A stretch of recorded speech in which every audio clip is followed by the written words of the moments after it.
गांव वालों ने सिरे से खारिज कर दिया। गांव के लोगों का दावा है कि आलोक मौर्य से शादी के समय ज्योति मौर्य सिर्फ इंटरमीडिएट पास थी, जबकि कुछ रोज पहले ज्योति मौर्य और आलोक मौर्य की शादी का एक कार्ड सामने आया था जिसमें ज्योति मौर्य के नाम के नीचे अध्यापिका लिखा दिखाई दिया था। लेकिन आलोक मौर्य के गांव के लोगों का कहना है कि ज्योति मौर्य शादी के वक्त सिर्फ इंटरमीडिएट यानी 12वीं पास थी। मतलब वो शादी के समय टीचर नहीं थी और न ही किसी सरकारी नौकरी में थी। वास्तव में जब संतुलन जब तक था तब तक तो ठीक था। वो भी इंटरमीडिएट पास थी, उसका भी परिवार गरीब था। 2010 में यूपी के आजमगढ़ के रहने वाले आलोक मौर्य की शादी वाराणसी की रहने वाली ज्योति मौर्य से हुई थी। आलोक के गांव वालों के मुताबिक दोनों के घर वाले एक दूसरे को पहले से ही जानते थे और आलोक मौर्य के बारे में ज्योति को भी सब कुछ पता था। यही नहीं, ज्योति मौर्य और आलोक मौर्य की इसी शादी के कार्ड पर आलोक के दोस्त रामकृष्ण चौरसिया ने सवाल उठा दिए। उन्होंने शादी के कार्ड से छेड़छाड़ कर उसमें आलोक के नाम के नीचे ग्राम पंचायत अधिकारी लिखने का शक जताया, क्योंकि रामकृष्ण चौरसिया का दावा है कि उन्होंने ही आलोक मौर्य और ज्योति मौर्य की शादी का कार्ड छपवाया था। उस दौरान आलोक के नाम के नीचे ग्राम पंचायत अधिकारी नहीं लिखा था, लेकिन कुछ रोज पहले सामने आए इस शादी के कार्ड में आलोक के नाम के नीचे ग्राम पंचायत अधिकारी लिखा नजर आया। इसी आधार पर ज्योति मौर्य ने आलोक पर झूठ बोलकर शादी करने का आरोप लगाया, लेकिन आलोक के दोस्त ने इसे झूठ जानते हैं फोटोशॉप का जमाना है, कोई कहीं से लिख के चीज कुछ भी चेंज कर सकता है। रामकृष्ण चौरसिया ने ज्योति मौर्य के आलोक पर लगाए गए सारे आरोपों को खारिज कर दिया। उनका ये तक कहना है कि ज्योति मौर्य किसी के बहकावे में आकर आलोक पर झूठे आरोप लगा रही है। और इसी दौरान पीसीएस अधिकारी ज्योति मौर्य पर आलोक के दोस्त रामकृष्ण चौरसिया ने भी गंभीर आरोप लगाए। उनका आरोप है कि ज्योति मौर्य जानबूझकर आलोक को परेशान करने के लिए उन्हें उनकी बेटियों से मिलने नहीं दे रही, जबकि पिछले कई महीनों से आलोक अपनी बेटियों से मिलने की कोशिश में है।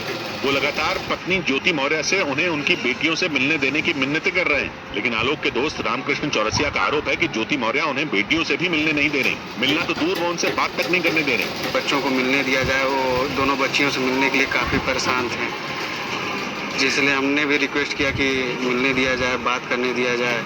रामकृष्ण चौरसिया के मुताबिक 1.5 साल पहले तक आलोक और ज्योति के बीच में सब कुछ ठीक था। उनका आरोप है कि जैसे ही ज्योति के नए दोस्त के बारे में आलोक को जानकारी हुई, दोनों के बीच बात बिगड़ने लगी। आरोप है कि बाद में ज्योति मौर्य ने आलोक को उनकी बेटियों से दूर कर दिया, जिसके बाद थक हार कर आलोक ने मीडिया का सहारा लिया।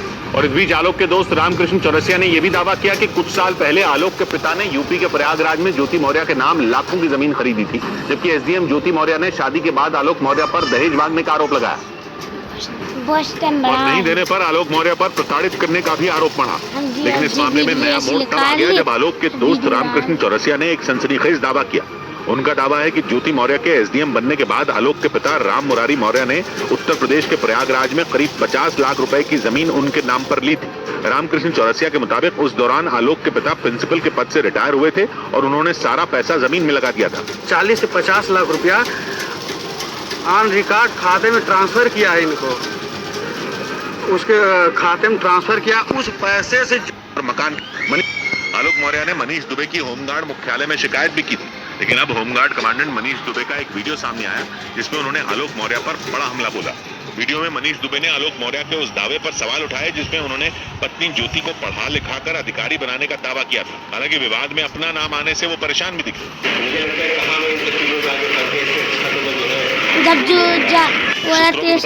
ज्योति मौर्य विवाद में मनीष दुबे का नाम सामने आने के बाद उनका ट्रांसफर किया गया।